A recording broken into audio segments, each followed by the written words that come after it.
Welcome to Not Milk Never Milk. Subscribe if you're lactose intolerant. You start by making sure the physical chain is reliable.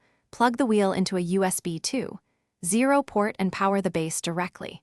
Update your wheel base firmware and vendor drivers so force feedback behavior is predictable. Outdated firmware causes latency or clipping.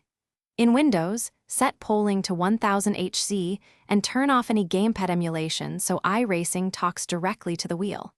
Once done, launch Iracing and go straight to the controls options to begin in-game tuning.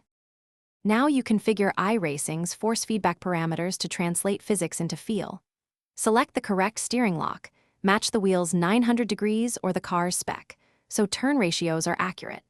Increase overall strength and enhancement in small steps while watching for clipping. Set minimum force between 0.5 and 5 so subtle cues remain.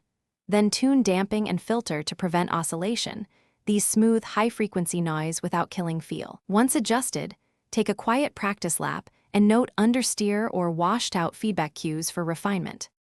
Finish by saving profiles and validating across multiple cars.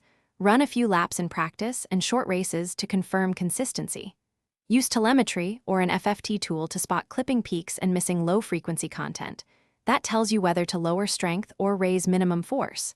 If something goes wrong, power cycle the base and PC, then reinstall drivers or revert firmware updates.